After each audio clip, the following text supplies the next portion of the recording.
ओम नमो भगवते वासुदेवाय नमः। जय श्रीमन नारायण। दोस्तों आइए आज हम सुनते हैं कार्तिक महात्म्य 11वां अध्याय।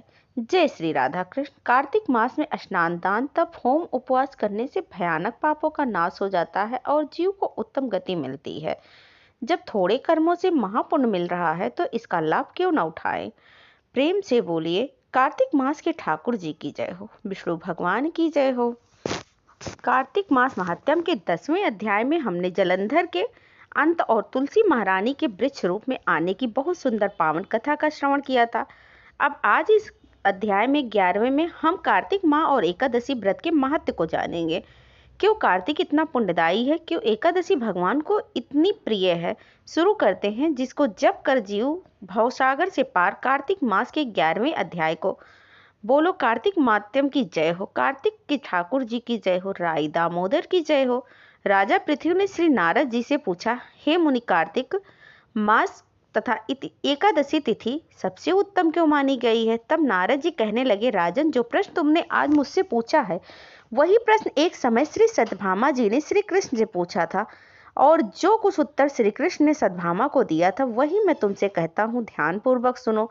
एक समय श्री सत्यभामा जी ने श्री कृष्ण से पूछा कि प्रभु, आप तो सभी काल में व्यापक हो और सभी काल आपके आगे एक समान है, फिर यह कार्तिक मास ही सभी मासों में श्रेष्ठ क्यों है। आप सब तिथियों में एकादशी और सभी मासों में कार्तिक मास को ही अपना प्रिय क्यों कहते हैं, इसका कारण मुझे बताइए। भगवान श्री कृष्ण ने कहा, भामिनी, तुमने बहुत अच्छा प्रश्न किया है, मैं तुम्हें इसका उत्तर देता हूँ, ध्यान पूर्वक सुनो।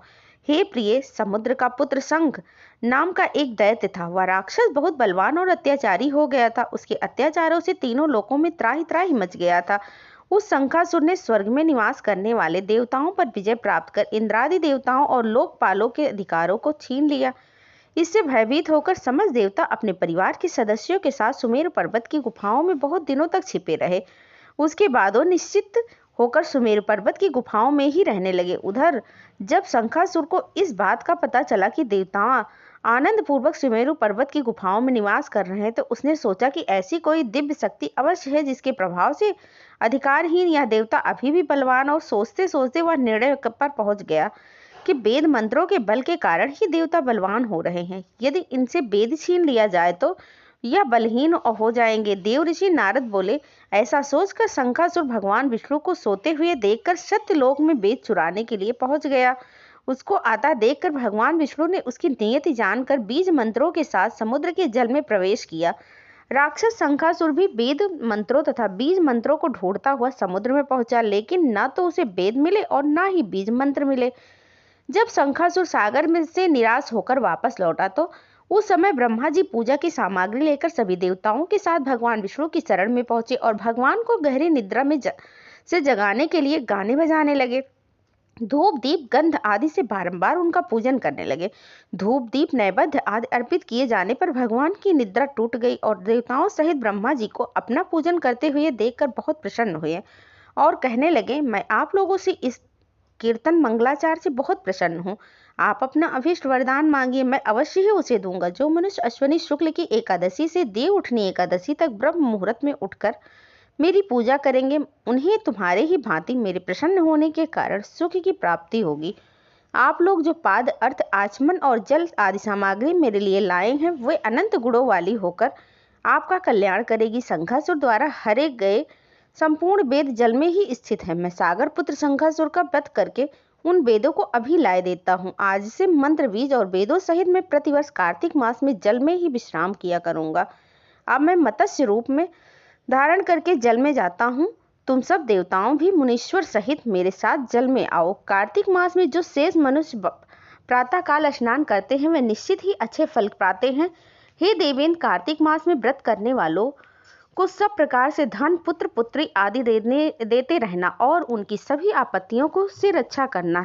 धनपति कुबेर, मेरी आज्ञा के अनुसार तुम उनके धन धान्य की वृद्धि करना, क्योंकि इस प्रकार के आचरण करने वाला मनुष्य मेरा रूप धारण करके जीवन मुक्त हो जाता है। जो मनुष्य जन्म से लेकर मृत्यु पर्यंत विधि पूर्वक इस उत्तम व्रत को करता है वे आप लोगों की ही पूजनीय होता है। आप लोगों ने मुझे एकादशी तिथि को जगाया है, इसीलिए यह एकादशी मुझे बड़ी प्रिय है।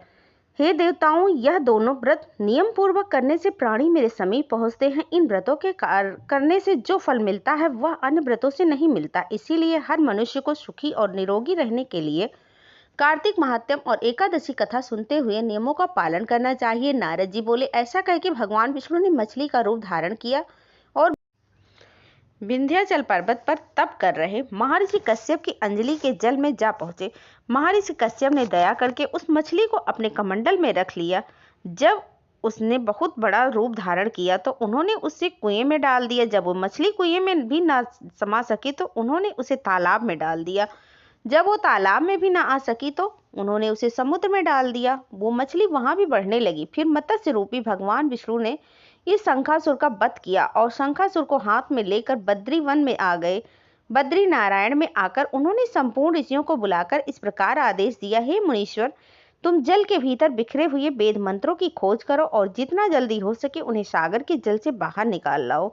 तब तक मैं देवताओं के साथ प्रयाग में ठहरता हूँ। तब उन तपोबल संपन्न महर्षियों ने यज्ञ और बीज सहित संपूर्ण वेद मंत्रों का उद्धार किया। ऋषियों ने वेदों को 6 अंगों, 6 छंद, व्याकरण, कोश, वैदिक, ज्योतिष, स्मृति सहित तपोबल द्वारा समुद्र में ही ढूंढ निकाला। जिस वेद का जो भाग जिस ऋषि को मिला तब से वो भाग उसी ऋषि का माना गया। तदंतर सब ऋषि एकत्र होकर प्रयाग में गए। वहां उन्होंने ब्रह्मा जी सहित भगवान विष्णु को उपलब्ध हुए सभी वेद मंत्र समर्पित कर दिए। सब वेदों को पाकर ब्रह्मा जी बहुत प्रसन्न हुए। उन्हें देवताओं और ऋषियों के साथ प्रयाग में अश्वमेघ यज्ञ किया। यज्ञ समाप्त होने पर सब देवताओं ने भगवान से निवेदन किया, हे देवाधिदेव जगन्नाथ, इस स्थान पर ब्रह्मा जी ने खोए हुए वेदों को पुनः प्राप्त किया और हमने भी यहाँ आपके प्रसाद से यज्ञ भाग पाया। अतः यह स्थान पृथ्वी पर सबसे श्रेष्ठ पुण्य की वृद्धि करने वाला है, भोग और मोक्ष प्रदान करने वाला है। साथ ही यह समय भी पुण्यमय और धूम्रघाती आदि महापापियों की भी शुद्धि करने वाला है तथा यहाँ दिए हुए दान को अच्छे बना देने वाला भी है। ऐसा हम सबको वर दीजिए। भगवान विष्णु बोले, देवताओं, तुमने जो कुछ कहा बस मुझे स्वीकार है। तुम्हारी इच्छा पूर्ण हो। आज से यह स्थान ब्रह्म क्षेत्र के नाम से भी प्रसिद्ध होगा। सूर्यवंश में उत्पन्न राजा भागीरथ यहाँ गंगा को ले आए। इस स्थान पर गंगा जी और सूर्यपुत्री यमुना जी का संगम होगा। ब्रह्मा जी और तुम सब देवता मेरे साथ यहाँ निवास करोगे। आज से यह तीर्थराज के नाम से भी विख्यात होगा। तीर्थराज के दर्शन से तत्काल सब पाप नष्ट हो जाएंगे। यहाँ पर किया हुआ तप, जप और दान महान फलदायक होगा। पहले जन्म में किए हुए पाप, ब्रह्म हत्या आदि से भी तीर्थ में स्नान करने से नष्ट हो जाएंगे। जो लोग अपने माता पिता आदि को यहाँ लाकर तर्पण और श्राद्ध करेंगे उनके पिता मेरे स्वरूप को प्राप्त करेंगे। वह तीनों प्रकार की मुक्ति को प्राप्त करेंगे। मकर संक्रांति पर माघ मास में प्रातः काल यहाँ आकर स्नान करने वाले मनुष्य के सब पापों का यह तीर्थ नाश करेगा। ठीक उसी तरह जिस तरह सूर्य के तेज से अंधकार का नाश हो जाता है। हे मुनीश्वर, मेरे वचन ध्यान से सुनो। मैं सर्वत्र व्याप्त रहता हूँ, भी हमेशा बद्री नारायण में निवास करता हूँ। सैकड़ों वर्षों तक किसी भी दूसरे स्थान पर तप करने का जो फल मिलता है वही फल यहाँ एक दिन में मिल जाएगा। जो मनुष्य मेरे इस स्थान बद्रिका आश्रम के दर्शन करेगा वो जीवन मुक्त हो जाएगा और उनके समस्त पाप नष्ट हो जाएंगे। सूत जी बोले। ऐसा कह के भगवान विष्णु अंतर्ध्यान हो गए और देवतागण भी अपने अंशों को वहीं छोड़कर चले गए। जो मनुष्य कार्तिक में तुलसी जी की जड़ के समीप श्रीहरि का पूजन करता है वो इस लोक में संपूर्ण भोगों को उपभोग करके अंत में बैकुंठ धाम को जाता है। जो मनुष्य इस कथा को श्रद्धा पूर्वक कहता है और सुनता है वह भी श्री प्रयागराज और बद्रिका आश्रम जाने और स्नान करने के समान फल प्राप्त करता है।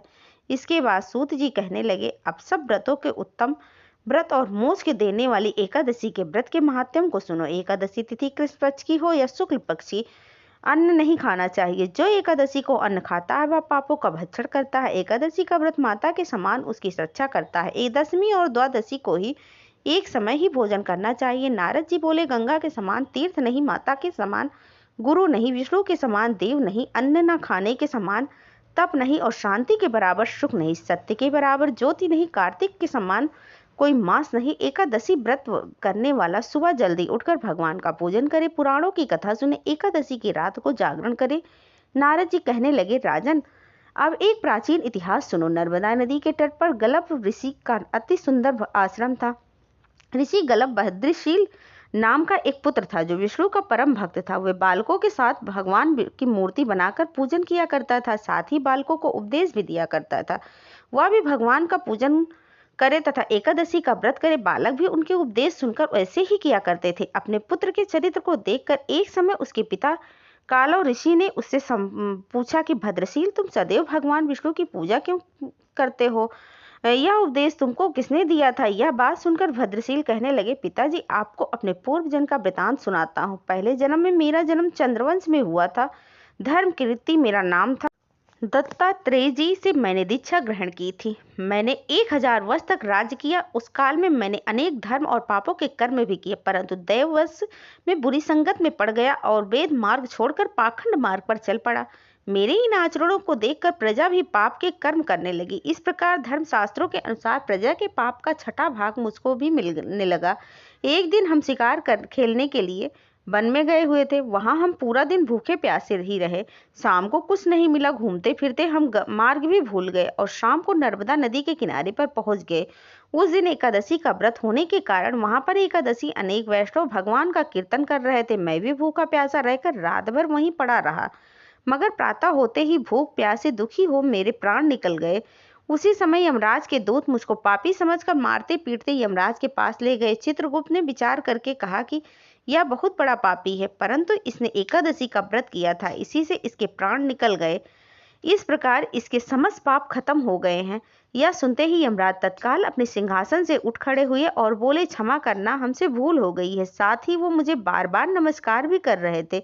फिर अपने दूत को धमकाकर कहने लगे, जो मनुष्य भगवान के नामों का जाप करता है उसको कभी हमारे पास मत लेकर आना। जिसने अनजाने में भी एकादशी व्रत किया हो तब भी उसके सारे पाप खत्म हो जाते हैं और उसको हमारे पास आने की आवश्यकता नहीं पड़ती है। इसके बाद यमराज ने मेरा पूजन किया और फिर मुझे सुंदर विमान में बिठाकर विष्णु लोक भेज दिया गया।